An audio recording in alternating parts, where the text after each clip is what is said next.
noches, bendiciones a todos.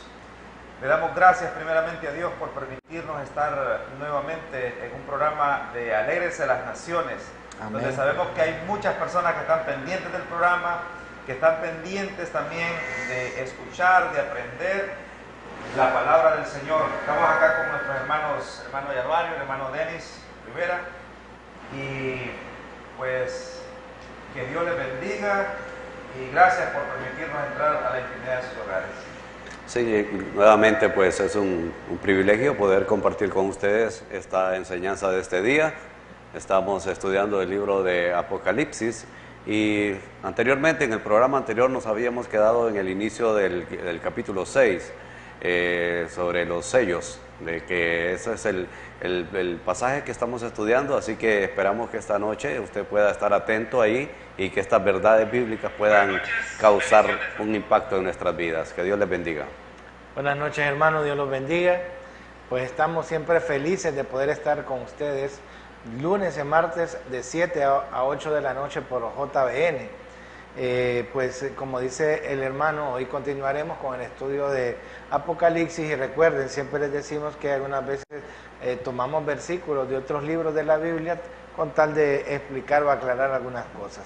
Pero como siempre, antes de comenzar, empezamos con una oración por una etnia y me gustaría que me pusieras la pantalla para ver cuál es la etnia que nos toca orar el día de hoy.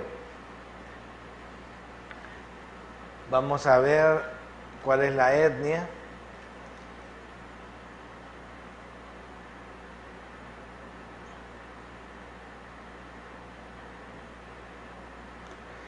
Los Niab de Laos. Eso es la etnia por la que vamos a orar el día de hoy. Y no sé, Orly, si nos puedes ayudar, me gustaría que me cuadraras en la pantalla y me gustaría que pues oráramos por ellos. Vamos a leer una breve reseña de los Niab. Viven en la frontera entre Tailandia y Laos, al lado del río Mekong, y son pescadores. A menudo viven en las aldeas con otras etnias en Tailandia. Practican la mezcla del budismo con su religión tradicional en Laos. Comunista, creen en diferentes espíritus y seres sobrenaturales. El espíritu que temen más es el Pujao, el espíritu de la aldea, al cual le ofrecen sacrificios de cerdos y gallinas. La mayoría de los Niab no tienen acceso al evangelio. Aún en Tailandia, donde hay libertad religiosa, tal vez hay unos 100 cristianos Niab. Vamos a ver por qué vamos a orar hoy, hermano. Vamos a orar por la traducción de la Biblia en el idioma de los Niab y vamos a clamar para que Dios envíe obreros a los Niab. Entonces vamos a orar. Padre, en el nombre de Jesús, a ti te damos las gracias, Señor, porque un propósito grande tú tienes con esa etnia, Señor.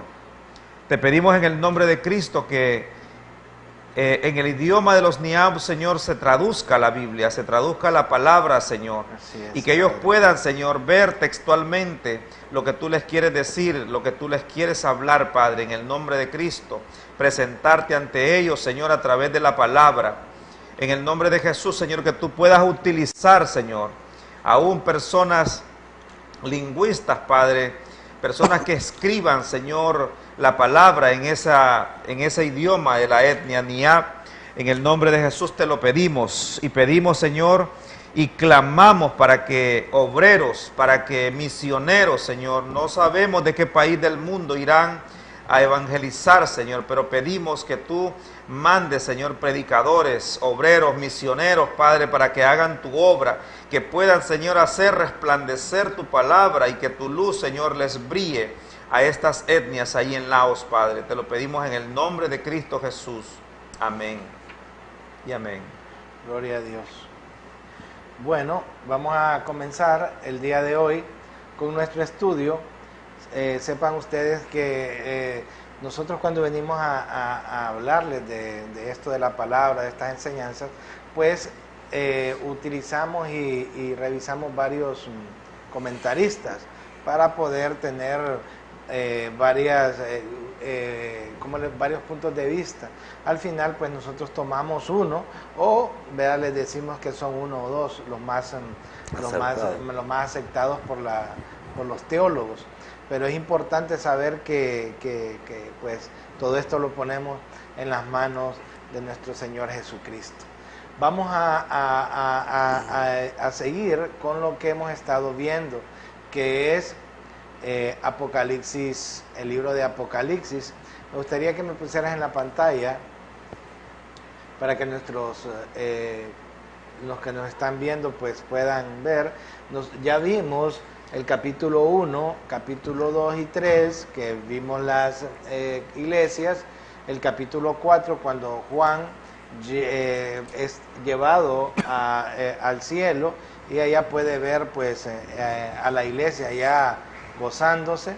Después ahí pudimos ver a los ancianos y a los 4 seres vivientes, que los explicamos en las clases de la vez pasada. Queremos decir que estamos viendo acá que vamos a entrar en la parte donde hay algunos sucesos en la tierra, sin olvidarnos que mientras en la tierra está la gran tribulación, vamos a ver que en el cielo hay eventos también que los vamos a estar viendo posteriormente. Pues hoy vamos a entrar con este capítulo 6, donde hablamos de los jinetes del Apocalipsis. Es un tema un poco que algunos pues le tienen un poco de miedo, otros son escépticos y creen que esto más es algo figurado y que no va a ocurrir. Pero la verdad es que lo que se está viendo en nuestro tiempo es que los sucesos que estamos viendo es que se aproxima un evento grande, un evento catastrófico sobre la tierra, y la iglesia debe estar preparada. Sabemos que aquí, a la entrada de estos jinetes, creemos que en Apocalipsis 4, cuando Juan es llevado, transportado al cielo, ya la iglesia va a estar en el cielo. Estos jinetes que salen aquí ya es un evento post-rapto. Ya ahorita la iglesia ya está gozándose en el cielo, y aquí en la tierra pues entran los 4 señores estos apocalípticos. Y vimos que en Apocalipsis 6.1, ahí disculpen que dice Juan, pero es Apocalipsis 6.1, dice: cuando el Cordero abrió uno de los 7 sellos, y oí a uno de los 4 seres vivientes que decía, como con voz de trueno: ven. Miré, y he aquí un caballo blanco, y el que estaba montado en él tenía un arco, y se le dio corona, y salió conquistando para conquistar. Habíamos dicho que la vez pasada, Orlis, que este jinete de caballo blanco que sale aquí, no podríamos decir que es el Señor Jesucristo. Amén. Sí, bueno, ya el tema ese creo que había quedado claro, ¿verdad? Por las evidencias que mostraba este jinete.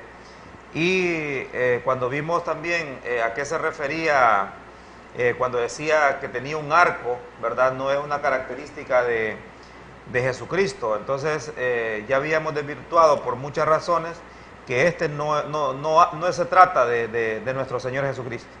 Ahora, ¿verdad? Me gustaría ver unos detalles aquí. Me gustaría que me pusieras la pantalla para que miráramos unos detalles. Y hay un señor que se llamó Nimrod.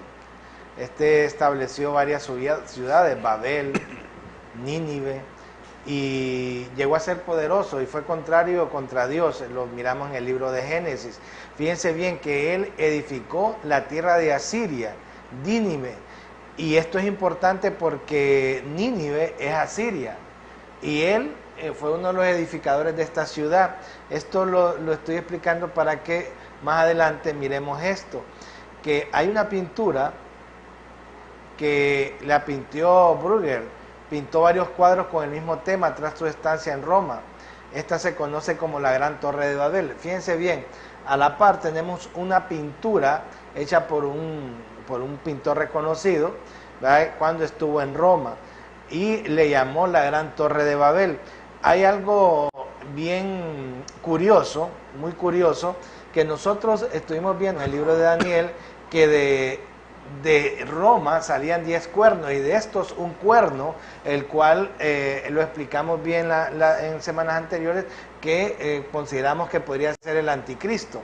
Pero qué cuestiones que nosotros podemos ver en la Unión Europea este detalle, que aquí miren la pintura de Breuil y miramos la sede del Parlamento de la Unión Europea en Francia, que muchos, ¿verdad? Y esto no podría ser una coincidencia, la verdad, pero muchos están creyendo que la Unión Europea está haciendo una réplica en su parlamento de lo que es la pintura de Bruegel de la Torre de Babel. Y es muy interesante saber que el anticristo se cree que va a venir de esos 10 gobernantes que se van a unir al final, que son los 10 dedos de los pies, los 10 dedos de los pies, y que habíamos dicho que podría ser el renacimiento de Roma o la Unión Europea.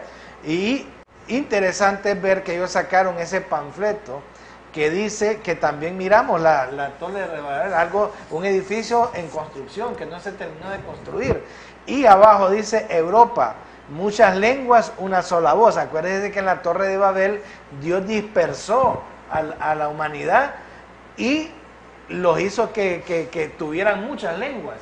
Y aquí la Unión Europea en este panfleto dice, está bien, tenemos muchas lenguas, pero una sola voz. Sí, entonces pareciera que esto es bien raro, y pareciera que están dando como mensajes, no sé si podría decir subliminales o mensajes claros de lo que se espera en el futuro.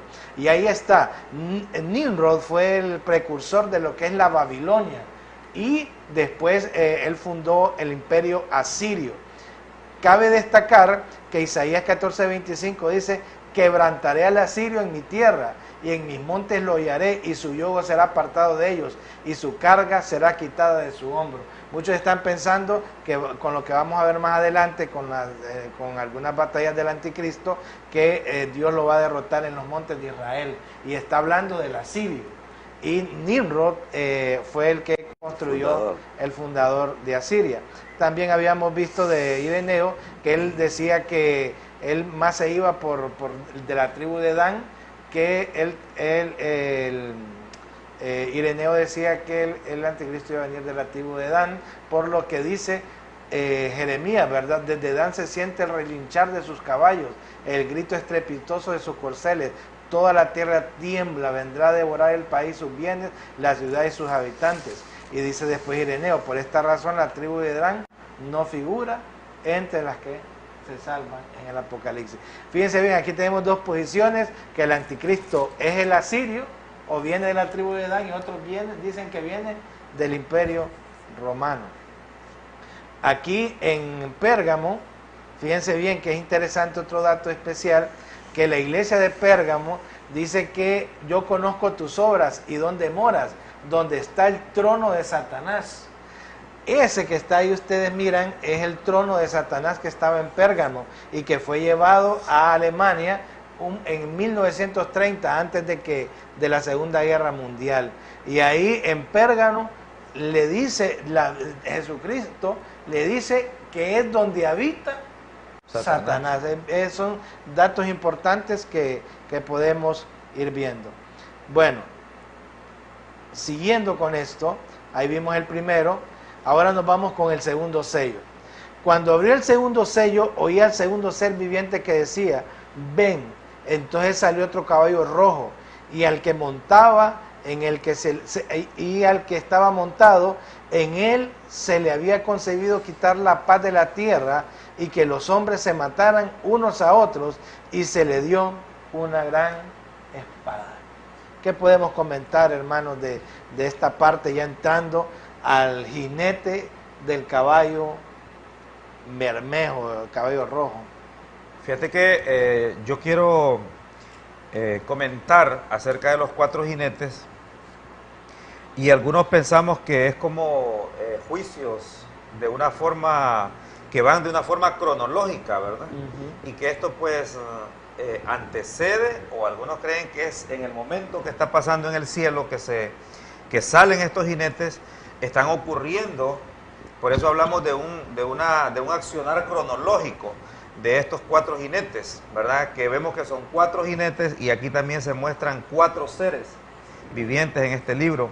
Es un dato muy importante y que pues preceden los juicios de Dios, ¿verdad? Sobre la tierra también.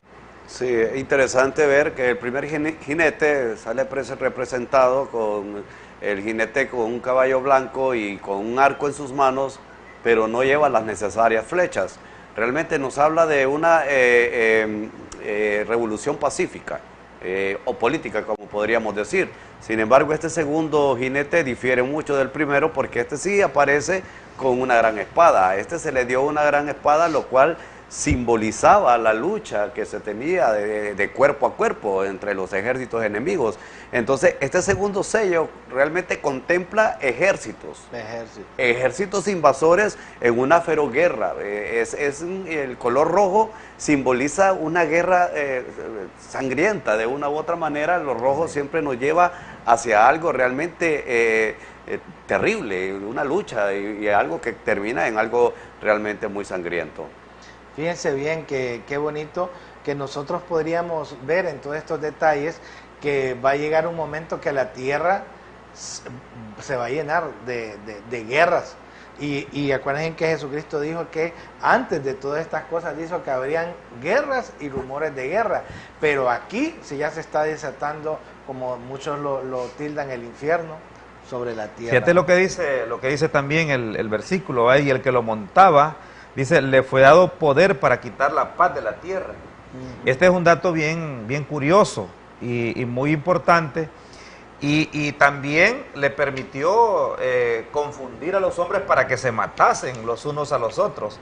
Entonces, sí vemos que este caballo bermejo y el que lo monta tiene un significado tremendo sobre lo que va a pasar aquí en la tierra, acontecimientos fuertes en cuanto a guerras, en cuanto a quitar la paz, ¿verdad? Porque estamos viendo en tiempos, en todos estos tiempos, cómo se está hablando de paz, ¿verdad? En el mundo, de paz entre las naciones. Pero este momento del caballo bermejo, hermano, nos está mostrando que se le dio poder para quitar la paz de sobre toda la tierra y para que los hombres se matasen los unos a los otros, ¿verdad? Con espada. Bien, interesante de que este caballo bermejo representa guerras, y guerras fuertes, poderosas, guerras como nunca se han visto en toda la historia de la humanidad. Definitivamente que estas guerras van a marcar una diferencia a nivel mundial. En otras ocasiones en la historia de este mundo hemos visto guerras que han afectado hasta cierto punto ciertas áreas de este mundo. Cuando Hitler revolucionó con sus guerras, eso afectó a Europa, claro, de una u otra manera afecta al mundo, pero ese conflicto solo se dio en Europa. Estas guerras que vemos aquí van a ser guerras que van a tener efectos a nivel mundial. Y bueno, si hablamos de guerras bíblicas, Januario y Orlich, podríamos mencionar, por ejemplo, la guerra de Gog y Magog, una guerra muy trascendental en la Biblia y que tiene bastante simbolismo con esto que estamos hablando, Januario, porque hemos hecho estudios de las representaciones que tiene estos nombres, Gog y Magog, y estábamos analizando ahora con mis hermanos cómo podemos relacionar estos nombres con las naciones que hoy se están coludiendo, digamos, para atacar a Israel. Israel es una nación que no ha vivido en paz. No podemos decir que Israel ha tenido paz, hermanos, después de todo lo que ha sucedido, que ellos fueron esparcidos por todo el mundo. Hoy ellos han regresado, se han establecido como nación desde hace muchos años, pero Israel no tiene paz. Casualmente estábamos viendo una noticia en la cual en Siria el ejército israelí destruyó unas bases que tenían armamento nuclear. Y esto significa, yo vi esa entrevista ahí en Enlace, le comentaba aquí a mis compañeros que entrevistaron a un general del ejército judío y ellos dijeron que ellos van a atacar cualquier cosa que para ellos represente una amenaza. ¿Qué queremos decir eso? Que realmente Israel está preparado, Israel está alistándose para una guerra que viene contra ellos. Y yo quisiera que analizáramos eso, Januario, a la luz del capítulo 38 de Ezequiel, donde se nos habla acerca de eso. ¿Qué pensás? Fíjate que para que los televidentes estén en perspectiva, ¿por qué estamos metiendo Ezequiel con Apocalipsis, verdad? Hay que explicar este evento. Mírenme, nosotros en las clases pasadas hablamos de lo que es la semana 70ª de Daniel, que habían pasado 69 y que faltaba la semana 70. ¿Qué pasa en esta semana 70? Daniel dice que por una semana confirmará el pacto con muchos. Este señor, el anticristo, va a confirmar el pacto por una semana y dice que a mitad de la semana se sentará en el templo de Dios y se hará pasar como Dios. Y muchos teólogos y muchos estudiosos de la palabra se preguntan, ¿cómo es posible que se vuelva a construir ese tercer templo? Les aconsejo, para los que les gusta estudiar, hay un libro que se llama Listo para reedificar. Es un buen, de Ice y Price. Este libro solo habla de los templos de los judíos del tercer templo y aún habla de un cuarto templo en el tiempo del milenio. Es muy interesante. Entonces, ¿qué es lo que sucede? Nosotros tenemos que a la mitad de la semana, de esa última semana, después de que el pueblo de Dios se haya ido, viene una semana de tribulación. A la mitad de esa semana dice que el anticristo se va a sentar en el templo de Dios y se hará pasar por Dios. Ahora, ¿qué sabemos nosotros de ahí en Israel ahorita, en Jerusalén? A donde se encuentra, a donde estaba el templo de Dios, donde miramos el muro de los lamentos, ahorita se encuentra construido una mezquita de los musulmanes, que es la mezquita de Omar, o le llaman el Domo de la Roca. ¿Cómo puede ser posible, Orlis, que para que se cumpla esa profecía, primero ya se cumplió la profecía de que el pueblo de Israel retornó a Jerusalén? No han retornado todos, pero se está dando un retorno. Pero ahorita, en ese lugar donde estaba el templo de Dios, se encuentra una mezquita. Debe haber un acontecimiento previo para que, óigame, si a ustedes les toca esa mezquita a los musulmanes en este momento, se desata seguramente la Tercera Guerra Mundial. Es impactante para muchos de nosotros los cristianos dónde está ubicada esa mezquita. Fíjense que nosotros vemos que ese muro de los lamentos, creemos que era lo que rodeaba el patio de los gentiles, donde estaba el templo de los judíos, donde adoraban a Dios, donde adoraban a Jehová Dios. Y ese muro de los lamentos, usted mira que los judíos llegan ahí, meten sus peticiones y están orando. Ahora, lo que yo no sabía, y que es algo que lo estamos descubriendo y viéndolo geográficamente, al otro lado del muro de los lamentos es donde está esta mezquita, que dicen que se llama la mezquita de Omar. Sí, poner la foto si querés. Correcto. Y esa mezquita de Omar está construida exactamente donde estaba el templo de los judíos. Ahora, este templo que construyeron los musulmanes está construido exactamente en este lugar, y este era el monte de... Se cree que es el monte Moriah. El monte Moriah, que fue el lugar donde Abraham iba a sacrificar a Isaac su hijo. Un lugar muy sagrado para los judíos, pero también muy sagrado para los musulmanes. Y ambos lo consideran como un lugar sagrado. También se cree que de ahí fue que ascendió el profeta Mahoma al cielo. Lo consideran los musulmanes. Ellos consideran que desde ese lugar ascendió el profeta Mahoma, y ese es el asunto por el cual el templo en Jerusalén no se ha construido ni se va a construir así tan fácilmente, porque esa mezquita, tocar esa mezquita para los judíos implicaría, como analizábamos, casi el inicio de una tercera guerra mundial. Y esto es algo que es sorprendente, ¿no? ¿Dónde fueron a ubicar esta mezquita, este pueblo musulmán, que es un pueblo poderoso, que está realmente llenando el mundo entero con su religión? Fíjate que también Es que tenemos que analizar cómo también Israel está ahorita creciendo económicamente, incluso en la parte educativa, en la parte de la salud, o sea, cómo ellos han avanzado en cuestiones de la ciencia y en la cuestión del armamentismo. Pero también los musulmanes han crecido en número. Y fíjate que estaba viendo yo que las tierras alrededor de todo lo que es Israel, o sea, Libia, Irán, Turquía, entonces vemos que todas estas naciones son musulmanas. Y uno se pregunta, ¿qué estará pasando? O sea, ¿será que todas estas naciones de alguna manera están rodeando? Y un dato curioso, ¿será que aún que son de diferentes familias o que son de diferentes descendencias, pero en cuestiones de religión están unidas, ¿verdad? Entonces, son preludios en los que nosotros podemos también hacer algún tipo de anotaciones para poder ver lo que está por venir en los tiempos futuros, ¿verdad?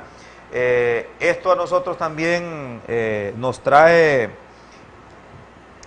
también a pensar en el hecho de que cómo los judíos van a construir, como tú decías, si tocan esa mezquita que está ahí donde está Exactamente. el templo. O sea, es un problema serio, porque sabemos que también esa tierra que aunque sabemos que le pertenece a los judíos, ¿verdad?, está ocupada. Es un territorio ocupado por los musulmanes, ¿verdad? Entonces sí es muy curioso lo que está pasando. O sea, ¿y cómo va a suceder esto, hermano? Pues en esto vamos a seguir aquí hablando acerca de lo que nos dice Ezequiel en esta enseñanza. Sí, qué buen comentario, Orly, de que desde que el pueblo de Israel volvió a su tierra, acuérdense que el pueblo de Israel estuvo casi 2000 años fuera de sus tierras y regresó en 1948. Este año se cumplieron 70 años de que Israel retorna a su pueblo y se retorna a su tierra. Y en esa tierra, hermano, hay luchas, están los palestinos, hay batallas. Israel, bueno, pues está armado hasta los dientes también, ¿verdad? Y miramos un montón de naciones alrededor de él, en las cuales hay conflictos. Ahorita, en este momento, Israel es noticia en los periódicos que hay todos los días. Si ustedes saben, ahorita hay un conflicto en Siria, donde están involucrados Estados Unidos, está involucrado Inglaterra, Francia, en contra de los rusos, en contra de Irán y hasta, bueno, pues hasta grupos radicales extremistas están involucrados ahí en esa lucha, una lucha bastante fuerte la que hay y que muchos han dicho que podría desatar la Tercera Guerra Mundial. Fíjense bien que quería leer algo, cuando nosotros vimos el libro de Daniel, miren, los eventos del libro de Daniel, muchas veces estos eventos sucedieron ya, ¿verdad? Los vimos en Antíoco Epifanes, que lo mencionamos mucho, y quiero leerles unos 3 versículos para entrar a darle forma a lo que queremos decir. Fíjense bien. Y Daniel 11:37, 11:36, y dice la palabra: y el rey hará su voluntad, y se ensorbecerá y se engrandecerá sobre todo Dios, y contra el Dios de los dioses hará maravillas, y prosperará. ¿Se acuerdan que aquel decía que había salido para vencer, ¿verdad? Hasta que sea consumada la ira, porque lo determinado se cumplirá. Del Dios de sus padres no hará caso, ni del amor de las mujeres, ni respetará a Dios alguno, porque sobre todo se va a engrandecer. Mas honrará en su lugar al Dios de la fortaleza, Dios que sus padres no conocieron, lo honrará con oro y plata, con piedras preciosas y con cosas de gran precio. Con un Dios ajeno será de fortalezas más inexpugnables, y colmará de honores a los que lo reconozcan, y por precio repartirá la tierra. Se imagina, va a dividir la tierra, como dicen, con 10 gobernantes que lo van a tener. Pero miren qué interesante aquí, él está gobernando, y llega un momento que él se cree dueño de todo, ¿va? Pero al cabo de un tiempo, el rey del sur contenderá con él, y el rey del norte se levantará contra él como una tempestad, con carros y gente de a caballo, muchas naves, y entrarán por las tierras, inundará y pasará. ¿Qué es lo que creen? Esto lo podemos interpretar de 2 o 3 formas, pero muchos teólogos creen que aquí se está hablando de un tipo del anticristo que va a suceder en el futuro. Llega un momento, hermano, que él reparte la tierra, pero llega un momento que tiene que luchar contra el rey del norte. Y eso es lo que creemos que va a suceder en esta batalla que va a entrar todos estos jinetes a hacer grandes guerras. Y podemos ver acá que hay 2 guerras que miramos en Apocalipsis. Miramos que está la guerra de Ezequiel de Gog y Magog, y miramos una guerra al final de los tiempos que es la guerra de Megido, que es la guerra del Armagedón que todos conocen. ¿Por qué estamos pensando nosotros que esto es importante? Porque se necesita una forma de que los musulmanes pierdan poder, o esa mezquita sea quitada de ese lugar en que está ahí, para que pueda Israel construir su tercer templo, que ya lo tienen. Mire, este libro se llama Listo para reedificar. O sea, los israelitas, hermanos, ya tienen los planos para la construcción del tercer templo, pero la pregunta es, ¿cómo lo pueden construir si donde está el lugar hay una mezquita? Necesita de haber un evento el cual nos dé la oportunidad, o les dé a ellos la oportunidad de poder construir el templo. Es lo que íbamos a analizar el capítulo 38 completo, pero va a ser difícil. Pero yo quiero leerte que prácticamente el capítulo 38 dice profecía contra Gog. Ahora, Gog tiene un simbolismo de una nación, habla de la nación del norte. Específicamente Rusia se encuentra al norte de Israel. Y los estudios que nosotros hemos hecho para poder creer que esta nación se refiere a la nación de Rusia, que va a haber una colusión con otras naciones. Esa coalición se va a unir con otras naciones que el hermano Orlich estaba mencionando ahí, para poder atacar a Israel. Obviamente esta batalla es la que se conoce como la batalla de Gog y Magog, que es la primera gran batalla, antes de la batalla de Megido, en el valle de Megido. Pero fíjese que lo que nosotros analizábamos era, bueno, uno de los versículos que nos llamó la atención fue el versículo 8, que dice: de aquí a muchos días será visitado, al cabo de años vendrás a la tierra salvada de la espada. La tierra salvada de la espada es la tierra de Israel, recogida de muchos pueblos, que fueron los judíos que estaban esparcidos a los montes de Israel, que siempre fueron una desolación, mas fue sacada de las naciones, y todos ellos morarán confiadamente. En ese tiempo, Januario, tiene que ser el tiempo, no el actual, donde ahorita Israel no podemos decir que mora confiadamente, si esta nación está preparada para cualquier ataque, porque ahorita realmente prácticamente están en guerra. ¿Cuándo es que van a morar confiadamente, Januario? Sí, hay que esperar ese momento. Miren, fíjense bien, aquí podemos ver, tanto en Daniel como Ezequiel, podemos ver 2 puntos importantes. Uno, como dice él, que viene una coalición del norte y con algunos pueblos musulmanes. Me gustaría, no sé si me podrías poner la pantalla para que leamos los versículos. Fíjense bien, dice, antes quiero leer esta parte. Vino a mí palabra de Jehová diciendo: hijo de hombre, pon tu rostro contra Gog en la tierra de Magog, príncipe soberano de Mesec y Tubal. Profetiza contra él y di: así ha dicho Jehová el Señor, he aquí yo estoy contra ti, oh Gog, príncipe soberano de Mesec y Tubal. Te quebrantaré y pondré grafos en tus quijadas, y te sacaré a ti y a todo tu ejército, caballos y jinetes, de todo equipado, gran multitud de paveses y escudos, teniendo todos ellos espadas, Persia, Cus y Fud con ellos, todos ellos con escudo, yelmo, Gomer y todas sus tropas, la casa de Togarma, de los confines del norte, y todas sus tropas, y muchos pueblos. Pueblos contigo. ¿Se imaginan? Todo esto que va a suceder, hermano, es una batalla, y fíjese bien, y que vendría sobre sobre los montes de Israel, una nación recogida de muchos pueblos. Acuérdense que Israel retorna de muchas naciones, y dice que todos ellos morarán confiadamente. El versículo 12 también es importante, dice, para arrebatar despojos y para tomar botín, para poner tus manos sobre las tierras desiertas ya pobladas y sobre el pueblo recogido de entre las naciones que se hace de ganado y posesiones que mora en la parte central de la tierra. Y hemos visto que geográficamente hablando, Israel ocupa la parte central de la tierra. Así que no queda duda, según lo que leemos aquí, que se trata de la nación de Israel. Exacto. Fíjense bien. Bueno, aunque el versículo enfoca a Israel claramente, Claramente.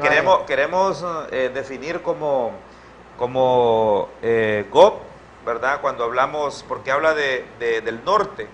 Entonces, en la parte norte, quien puede tener algún control sobre otras naciones, en este caso, por ejemplo, naciones que están ahí alrededor de Israel, es Rusia, ¿va? Una nación poderosa que no solamente tiene capacidad de financiar, sino que tiene capacidad también de producir, ¿verdad? Cualquier tipo de armamento. Recordemos que son también ellos ahí tienen sus minas de uranio, ¿va? De plutonio. Entonces esta gente creemos que como líder, ¿verdad? La Biblia lo menciona como God, es el que va a tener el liderazgo y el control sobre las otras naciones en esta coalición.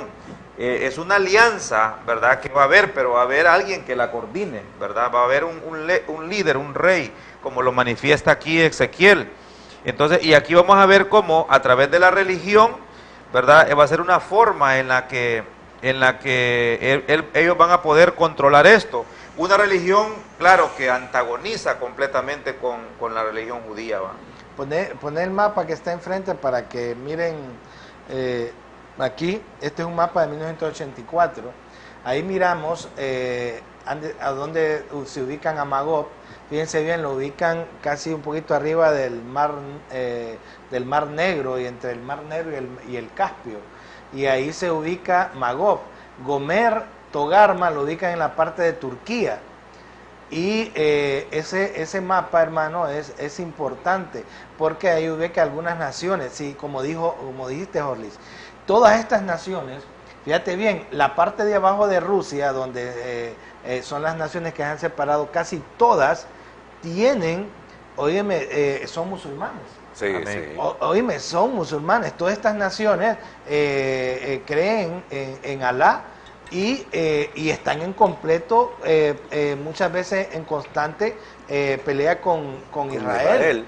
Y aquí miramos un mapa un poquito más claro, ¿verdad? Donde miramos a Gomer, a Togarma, miramos a Mesec y Tuval, ¿verdad? En la parte baja de Rusia, miramos a Magog, ¿verdad? Que queda al sur de Rusia, y todos estos datos son claros.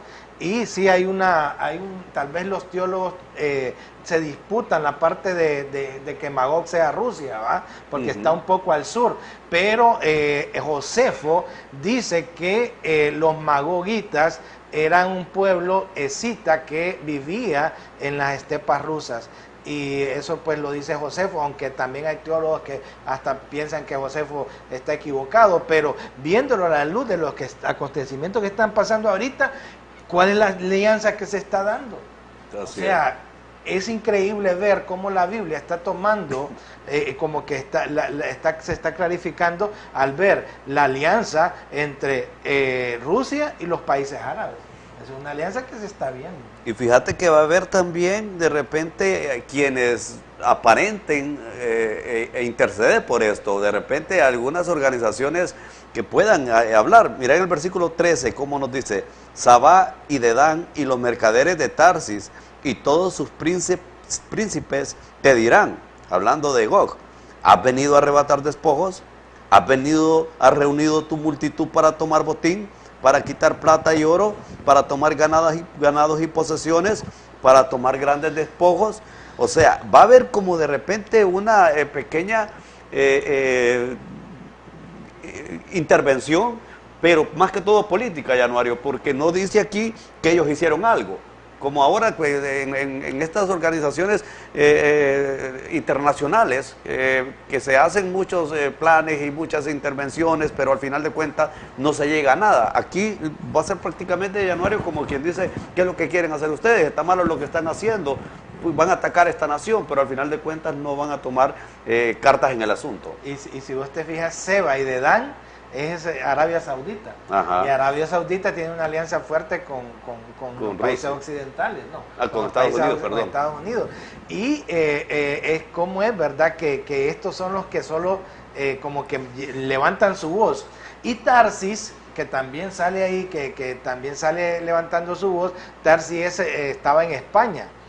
Y es parte de la Unión Europea. De la Unión Europea. Entonces, pareciera que cuando esta coalición ruso-árabe se dirige hacia Israel, tenemos estas naciones, la OTAN, la Unión Europea, diciendo, hey, ¿y qué van?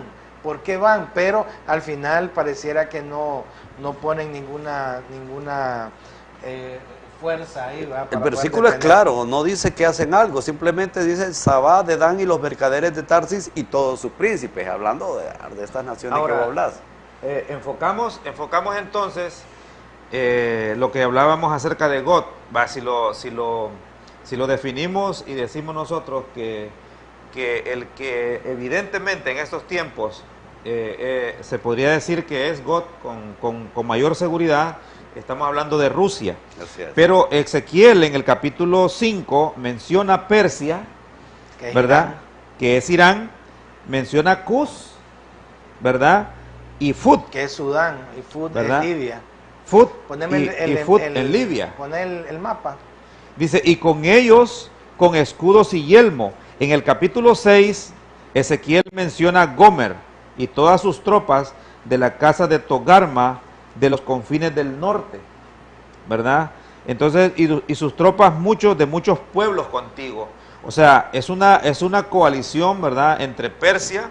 Vemos en Persia, Irán, pues yo encontré también información de que Cus podría ser también parte de Etiopía y Fut, Libia, ¿verdad? Entonces, es muy clara como también vemos que ya en estos tiempos los mapas han cambiado, pero por ejemplo Put, en este caso Libia, lo vemos que ahí está completamente intacto en los mapas actualizados, ¿verdad? Y Persia es Irán, ya lo dije los persas a los iraníes. Y exactamente, Persia es Irán. Entonces queda muy claro, yo creo que Dios le reveló a Ezequiel en su tiempo, hermano, quiénes serían las naciones que irían contra su pueblo, contra Israel. Ahora bien, una cosa importante, tomando en cuenta este capítulo 38 de Ezequiel, Rusia se une, hace esa colusión contra con estas naciones y quieren atacar a Israel. Pero ahí hay una intervención divina, o sea, Israel sale victorioso de esto. Prácticamente quedan derrotados. Rusia con todas estas naciones que se unieron a esta nación, quedan derrotados en el versículo 16 dice... Quiero decir algo antes de la derrota, para que lo diga. Mírenme, muchos se preguntarán, puede ser que se pregunten, ¿por qué metemos esta guerra acá? Quiero explicarle, la metemos primeramente porque en Daniel el anticristo está en dos batallas. Una está contra el rey del norte y otra al final con los reyes de oriente, que son cuando el Éufrates se seca y vienen los reyes de oriente al final. Tenemos dos batallas. Estas dos batallas tienen que tener un lapso de tiempo. Primero. Segundo, esta batalla en este tiempo nos da la posibilidad de que, como ya lo va a explicar Denis, Rusia es derrotado y son derrotados los países árabes, haya la posibilidad que con esto Israel pueda volver a reconstruir su templo. Sí, importantísimo. ¿Cómo?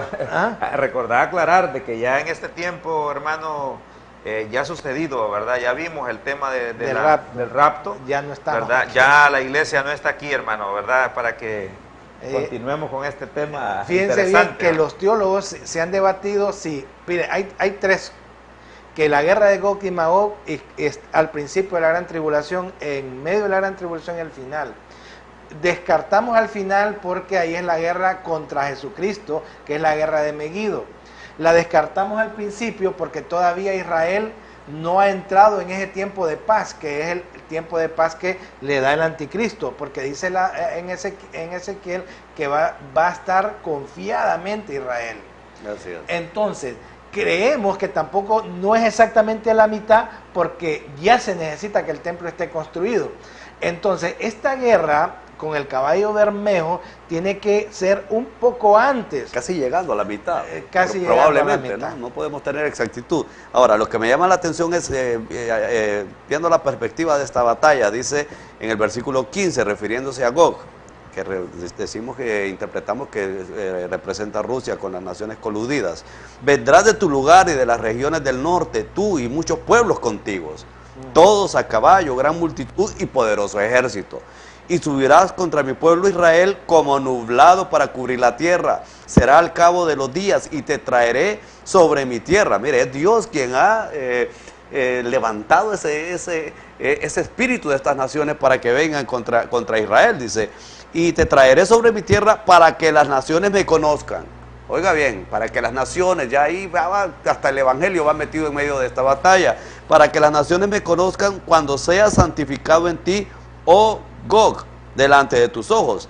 Y en el versículo 18 dice, en aquel tiempo cuando venga Gog contra la tierra de Israel, dice Jehová, el Señor, subirá mi ira y mi enojo, porque he hablado en mi celo y en el fuego de mi ira, que en aquel tiempo habrá gran temblor sobre la tierra de Israel, que los peces del mar y las aves del cielo, las bestias del campo y toda serpiente que se arrastra sobre la tierra y todos los hombres que están sobre la faz de la tierra temblarán ante mi presencia y se desmoronarán los montes y los vallados caerán y todo muro caerá a tierra. ¿Cómo ves? Todo muro caerá a tierra. ¿No será ahí que se va probablemente, hermanos, la mezquita, que tal vez para que los judíos no tengan que intervenir ahí, porque eso desataría, como estábamos hablando, una guerra sin precedente en el mundo? Pero si lo hace Dios, hermano, porque ahí dice claramente, Borlis, todo muro caerá.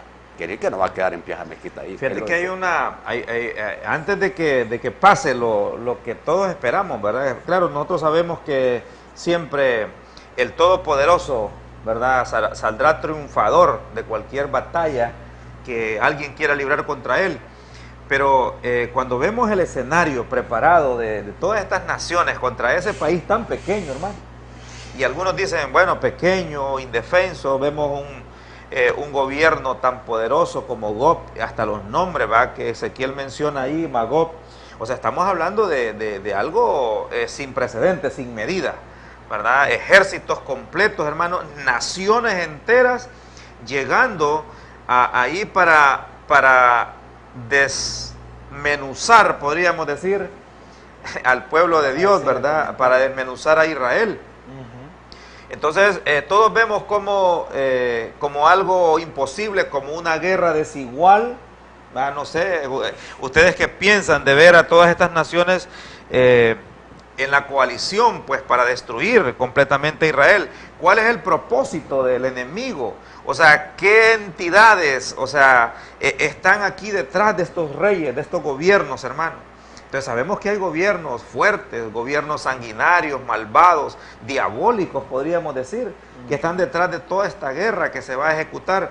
Pero uno de los propósitos, hermano, es destruir el pueblo de Dios y la simiente de Abraham, hermano. Sí. ¿Verdad? Entonces, yo veo un escenario desigual, ¿verdad?, contra un país tan pequeño, más los gobiernos o los grandes no saben, ¿verdad?, que están peleando contra el Todopoderoso. El Todopoderoso. Mira que... Si puedes leerlo, que sí. Amén. El versículo 21 dice, y en todos mis montes llamaré contra él la espada, dice Jehová el Señor, la espada de cada cual será contra su hermano. Mire que esa batalla también, según la interpretación que aquí nos lee, es que va a haber una confusión entre ellos mismos, y probablemente... Temor, madre. Tal vez, ¿verdad?, en medio de este terremoto, porque dice que va a haber un terremoto, ¿verdad? Y va a haber también, va a llover fuego y azufre. también va a caer una lluvia tremenda ahí, según lo que dice, aquí dice, y yo litigaré contra él con pestilencia y con sangre, y haré llover sobre él, sobre sus tropas y sobre los muchos pueblos que están con él, todas las naciones que coludidas, impetuosa lluvia y piedras de granizo y fuego y azufre, y seré engrandecido y santificado y seré conocido ante los ojos de muchas naciones, y sabrán que yo soy Jehová. Mira cómo el evangelio va metido ahí. Amén. Sí. Óigame, es maravilloso ver que aquí tenemos un comentario, porque mucha gente dice que no leemos muchas veces del hermano Alex, que dice, Saludos. la ventaja de Israel que tiene en la guerra no la ganan ellos, sino que la gana Dios. Es muy buen comentario, ¿verdad? Y lo que leímos el versículo, Sí, que es Dios que dice que hace llover fuego y azufre, y que la espada de cada uno se vuelve contra el hermano. Mira qué importante es. Tú mencionaste algo que eso no, incluso no, yo no sabía que lo ibas a mencionar. En la Torre de Babel hubo confusión. Sí. Sí. Y la confusión fue precisamente por la forma de comunicación, por los idiomas. Y podemos creer entonces que en este tiempo, cuando pase esa sacudida, ese terremoto, acordate la fuerza de Dios, pues el impacto que puede causar un terremoto en las personas. Algunos hablan iraníes, otros hablan turco, otros hablan ruso, otros hablan árabe. Y uno dice, ¿será posible que la confusión venga porque no pueden comunicarse aún por la televisión, por la radio, por sus walkie-talkies, por todas las formas en las que estos ejércitos se comunican? Y que eso trae una confusión. Hay un término en materia de guerra, en la cuestión bélica, y se llama fuego enemigo. Y entonces es posible que este ángel, él dice que el jinete ese traerá confusión, ¿verdad? Y dice, y unos, ¿verdad? Sería fuego amigo. Está el término del fuego amigo, entre ellos, hermano.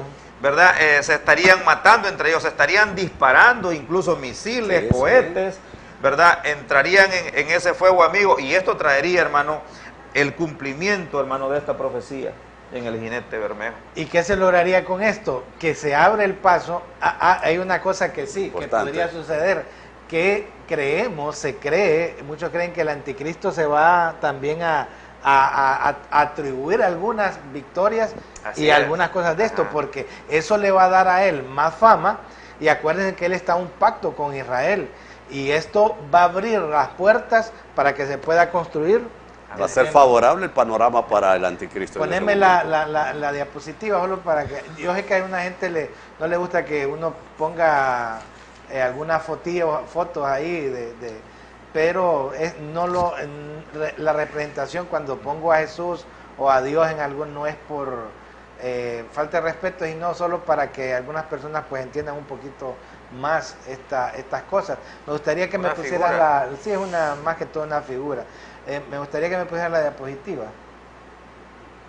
Fíjense bien, ahí tenemos la mezquita de Omar, adentro, donde está, donde se va a construir el templo de Dios, ¿verdad? Entonces ahí miramos, ¿verdad? Ese terremoto puede causar, ¿verdad?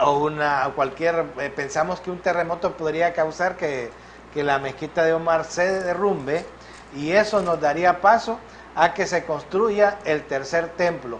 Ya la maqueta ya está hecha, ya están hechos los planos, y ahí miramos que sobre donde estaba construida la mezquita de Omar, los israelíes tienen preparado construir su templo. Ahorita eso sería imposible. ¿Y dentro de cuánto tiempo crees que puedan los judíos levantar ese templo? Hay algunas versiones que se escuchan ahí, Mario. Dicen que ya lo tienen preparado todo solo para armarlo en 3 días, pero son versiones. Es algo bien, se mira un poco fantasioso. Pero de los judíos se puede esperar cualquier cosa. A ver qué puede esperar, ¿va?, de ellos. Fíjate que este terremoto, o sea, que lo estás ahí pues viendo en esa imagen, en el capítulo 6, en Apocalipsis 6:12, dice, miré cuando abrió el 6º sello, y aquí hubo un gran terremoto. Si vemos cómo Ezequiel y Apocalipsis también están hablando, hermano, estamos creyendo que aquí pues Dios está también, estamos en ese tiempo ubicando y en el capítulo 6 que estamos viendo ahorita. En el capítulo 6, correcto. Y dice, y hubo un gran terremoto y el sol se puso negro como tela de silicio y la luna se volvió toda como sangre. Fíjense que algunos creemos, ¿verdad? Y pensamos que cuando hay un terremoto hay una sacudida tremenda. Yo me imagino hasta volcanes quizá reactivándose y hermano, la subirá el polvo, hermano, de esta sacudida a tapar el sol, ¿verdad? A formar algún tipo de nubes como polvo o cenizas, ¿verdad? Entonces aquí estamos viendo que en el Apocalipsis 6:12 también Dios está mostrándole a Juan ese terremoto, hermano, ya para esos tiempos. Bueno, excelente. Hermanos, aquí cualquier consulta, cualquier observación, pues nos las pueden hacer. Pues sigue el otro jinete, Orlich. Ya pasamos para el otro. Si quieren hacer alguna acotación de lo anterior, pues dice Apocalipsis 6:5. Cuando se abrió el tercero, oí al tercer ser viviente que decía, ven, y miré, y he aquí un caballo negro, y el que estaba montado en él tenía una balanza en la mano, y oí una voz en medio de los 4 seres vivientes que decía, 1 litro de trigo por 1 denario, y 3 litros de cebada por 1 denario, y no dañéis el vino y el aceite. Yo no sé si por mientras me vas preparando el video de las abejas, creo que dura como 8 minutos. Y ¿qué podemos comentar? Fíjense bien, después del caballo rojo, Orlich, sale el caballo negro. Ahora, por eso estábamos diciendo que es como un relato cronológico, ¿verdad? Acerca de cómo van sucediendo. Cuando hablábamos con ustedes allá, comentábamos que los jinetes están saliendo, hermano. No es que se quedó uno y al cabo de un tiempo largo vamos a ver que sale el otro. Van seguidos. Aquí estamos viendo ya que esto es algo que no se detiene, ¿verdad? Entonces, es lógico ver la secuencia de que después de que sale el anticristo, vemos guerras, vemos muertes, vemos Las abejas. cómo después el caballo que sigue aquí ya nos muestra hambre en la tierra, ¿verdad? Nos muestra, y es lógico, después de una guerra, hermano, lo que viene es hambre, viene enfermedades, pestilencia, muerte. La gente comienza a caer y la escasez de alimento, hermano, va a ser tremenda, ¿va? Que es lo que queremos ver y lo que simboliza este jinete, Sí, ¿verdad? Vamos a ver un video para que lo comente Orlich, de el trigo, el aceite y el vino. Pónganle atención a este video, pasarlo, Israel, ya. Las abejas. Y acontecerá que aquel día silbará Jehová a la mosca que está en el fin de los ríos de Egipto, y a la abeja que está en la tierra de Asiria. Y vendrán y acamparán todos en los valles desiertos, y en las cavernas de las piedras, y en todos los zarzales, y en todas las matas. Isaías capítulo 7, versículos 18 y 19. Como verán, las abejas en todo el mundo están desapareciendo, y supuestamente nadie sabe en dónde están. Pues la Biblia nos da la respuesta: las abejas están en partes remotas, en los valles desiertos, y en las cavernas de las piedras, y en todos los zarzales, y en todas las matas. Son lugares escondidos, donde el hombre no las encontrará. Las abejas regresarán hasta que Dios las llame, después que se cumpla la profecía de Apocalipsis 6:6 que dice: Y oí una voz de en medio de los 4 seres vivientes, que decía, 2 libras de trigo por 1 denario, y 6 libras de cebada por 1 denario. Pero no dañes el aceite ni el vino. Pues es bien sabido que el trigo y la cebada no se polinizan por medio de las abejas, sino por medio del viento. Escuchen, gente, viene una gran hambruna a la tierra, el tiempo está avanzando muy rápido, los alimentos se escasearán debido a que gran parte de las abejas en el mundo se han ido a los lugares remotos donde Dios les ha ordenado que estén por un tiempo. La profecía de Apocalipsis 6:6 está a segundos de cumplirse. A continuación les dejo la investigación de este tema de las abejas que siguen desapareciendo. Comenzamos. Las abejas y otros insectos polinizadores tienen un papel esencial en los ecosistemas. Cerca del 90% de las plantas silvestres y 1/3 de los alimentos que consumimos depende de la polinización. Sin las abejas, estaríamos forzados a sobrevivir de cultivos polinizados por el viento. Trigo, cebada, maíz y no mucho más. Imagine supermercados y almacenes sin frambuesas, manzanas, frutillas, melones, tomates, pimientos y centenares de otras frutas y granos que dependen de la polinización. Disminución mundial de población. Las abejas, principal insecto polinizador, están sufriendo desde el año 2006 un fenómeno de desaparición masiva que fue bautizado entonces con el nombre de colapso de colonias de abejas o CCD, por sus siglas en inglés Colony Collapse Disorder, el cual consiste en que las abejas abandonan los panales de manera súbita y desaparecen. Algunas de ellas son encontradas muertas en lugares aledaños, pero otras no vuelven a aparecer. Se estima que el año pasado la población de abejas en Estados Unidos se redujo en un 50%. Normalmente, los apicultores pierden entre el 5% y 10% de sus colmenas en la temporada invernal. Sin embargo, en los últimos años los agricultores se han visto privados de más de la mitad de ellas en el mismo período del año. En el Reino Unido los apicultores afirman haber perdido más del 10% de las colonias de abejas que normalmente mueren durante el invierno. Muchos apicultores de los alrededores de Londres han perdido entre la mitad y el 75% de sus colmenas. Hecho que se repite en otros países como Polonia, Grecia, Italia, Portugal y España. Su zumbido mantiene vivo el planeta. Son las responsables de la polinización, de sembrar la vida de flor en flor. Sin embargo, parásitos y pesticidas están mermando la población mundial de abejas. El planeta no puede permitirse el lujo de vivir sin ellas. Por eso, la Unión Europea y diferentes organizaciones ecologistas luchan por garantizar su supervivencia. Las abejas, las grandes polinizadoras que mantienen vivo el planeta. David W. Cerney /Reuters.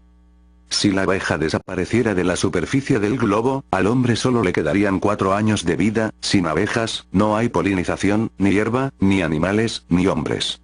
Lo predijo Albert Einstein. Aquellas palabras han ido tomando relevancia con los años, y hoy sostienen una de las grandes alertas ecológicas del momento. El potente zumbido de estos insectos acompasa la buena marcha de los ecosistemas terrestres.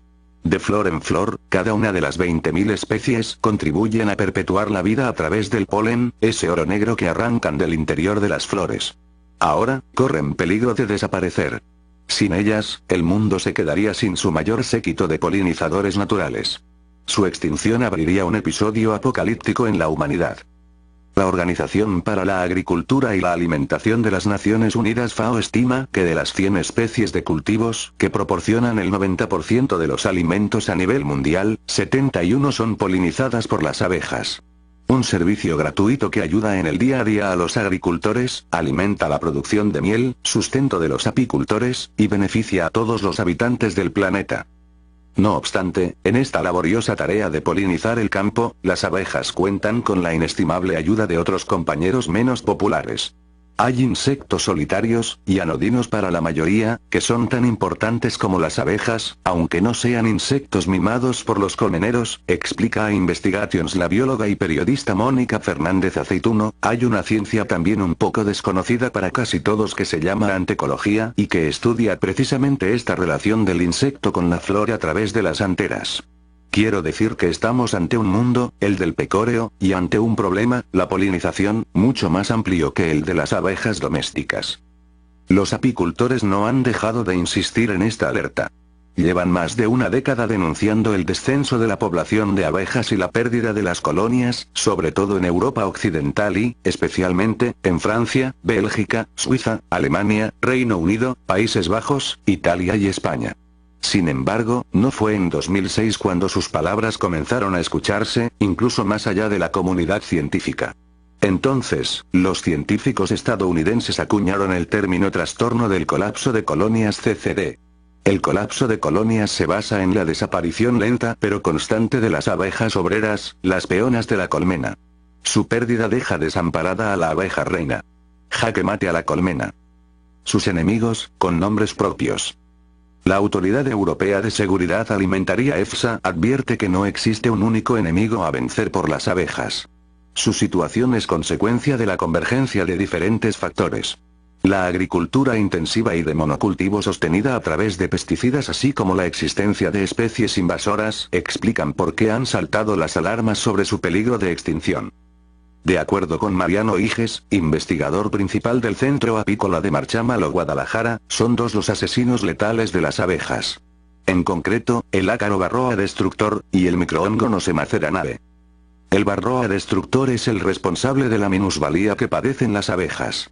Su acción deriva en el virus de las alas deformadas de WWW. Las abejas adultas que contraen esta enfermedad no pueden usar sus alas, ven mermada su capacidad de vuelo. Quedan, por tanto, incapacitadas para la búsqueda de alimento.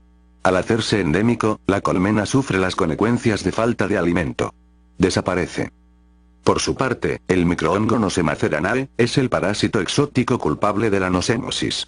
Se trata de una enfermedad que afecta el aparato digestivo de las abejas, produciendo una inflamación en el intestino. Se ingiere con el alimento y destruye las células epiteliales encargadas de la digestión y su asimilación, haciendo que no se aproveche el alimento ingerido. Así, sus fuerzas van flaqueando. Cada vez se torna más complicado levantar el vuelo para regresar a la colmena con la comida. La colonia comienza a quedarse sin activos. Desaparece, de nuevo. Acabar con los pesticidas. Más allá de los parásitos se encuentra la acción del hombre, vital para la conservación de la especie. El desarrollo de una economía sostenible ha sido uno de los frentes abiertos de las principales organizaciones. ¿Qué te parece, Jorge? Bueno, mira que es un video bien educativo, ¿verdad? Porque ¿quién le puede poner tanto cuidado a un comentario de las abejas? Alguien puede decir, no, pues eso no tiene relevancia, pero mire cómo Dios aquí a uno de los profetas mayores como Isaías le revela algo como esto, hermano, que es posible que pase. Y dice que le silbará el Señor a la mosca. ¿Isaías qué? Isaías 7, 18, bueno, 18 y 19. Esto, los que trabajan en la agricultura, los que producen verduras, los que producen frutas, se dan cuenta, verdaderamente se dan cuenta de la importancia que tiene estas pequeñas abejas, ¿verdad? Y también menciona aquí a la mosca. Algunos piensan que también la mosca y otros insectos voladores que buscan también polen y miel, ¿verdad? Entre muchas flores, también polinizan, ¿verdad? Pero los más fuertes y los que mejor trabajo hacen en este trabajo de la polinización son las abejas. Y son las que hacen, hermano, que todas flores que están ya en su tiempo de reproducción sean fecundadas, ¿verdad? A través del polen. Y lo vemos a la luz de la palabra nosotros, hermanos, que ya también hay evidencias en el mundo. Este puede ser uno de los motivos más fuertes por los cuales se puede también dejar de producir alimentos, granos y muchos alimentos a nivel mundial. O sea, este es un evento que no solo va a suceder allá en el Medio Oriente. O sea, este es un evento que va a suceder en todo el mundo, hermano. Por eso es que está sucediendo. Sí, y es más, dice aquí pues que hasta Albert Einstein, ¿verdad? Imagínense una persona como Einstein, un hombre de ciencia. Y este comentario creo que lo mete porque a veces la gente puede mirar de menos, hermano, lo que está escrito en la Biblia. Ya antes estaba escrito aquí, hermano, pero Einstein retoma este tema porque él sabe de la importancia que tiene. Y el mundo, hermano, algunos pues no van a creer quizás en lo que dice la palabra, pero van a creer en lo que dice Albert Einstein, pero él de aquí lo sacó, hermano.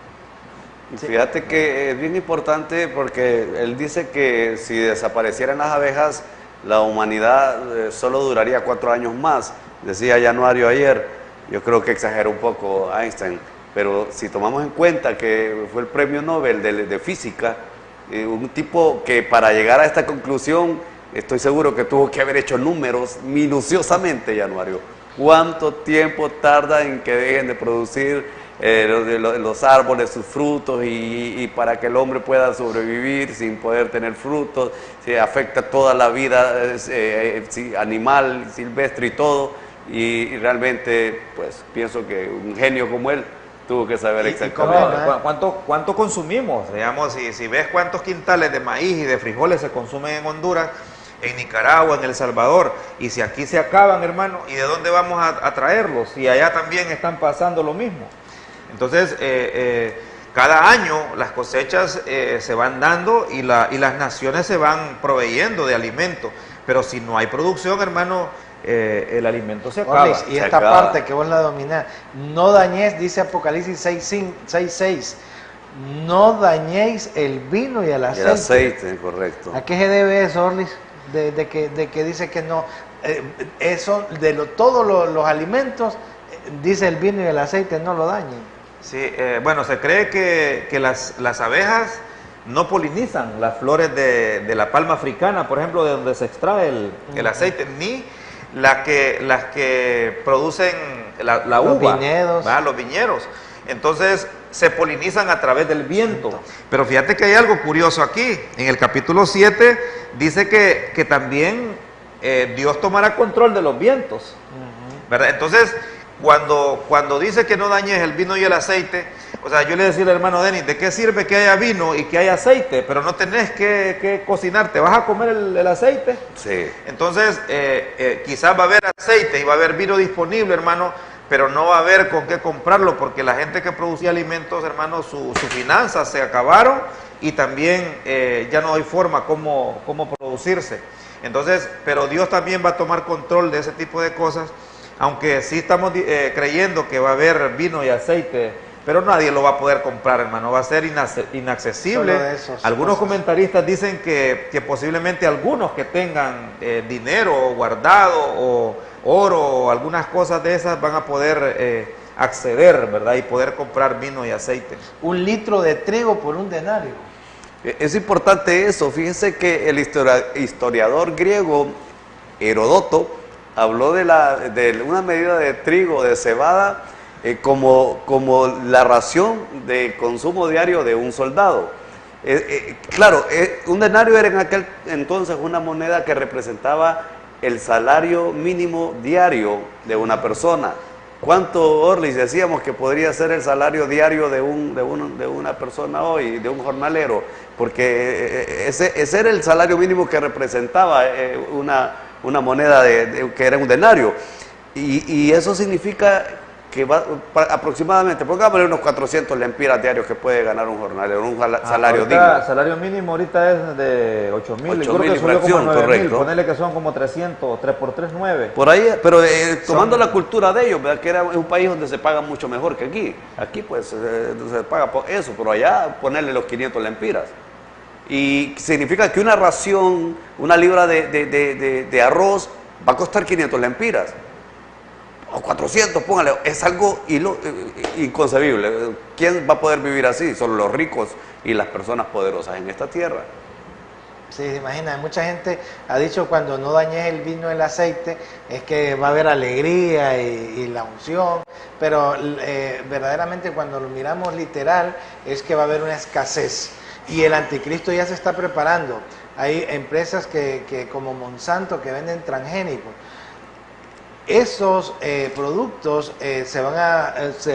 con esos productos van a inundar las naciones, pero acuérdense que este producto va a ser comprado, la semilla no se puede sembrar y puede generar una cierta dominación por el anticristo. Control de El alimentos. control de alimentos, ¿verdad? Fíjate que hay algo curioso también con este, la verdad que este jinete a nosotros siempre, a mí siempre me ha llamado la atención cuando dice, ¿verdad? que dirá eso, pero creemos que va a ser más importante alimentar a un soldado que está ahí preparado para la batalla que darle el alimento al pueblo, y por eso es que va a haber tremenda hambruna, ¿verdad? Porque Sí. las naciones van a estar alimentando a los ejércitos. Bueno, pues hermanos, nos despedimos, seguimos con este tema fascinante el día de mañana. Amén. Dios los bendiga, nos despedimos de su programa. Alégrense las naciones. Manden sus Bendiciones a todos. mensajitos, cualquier cosa que nos quieran enviar. Dios los bendiga. Amén. Alégrense las naciones. Proclamando al mundo la verdad. Iglesia de Alégrense las naciones.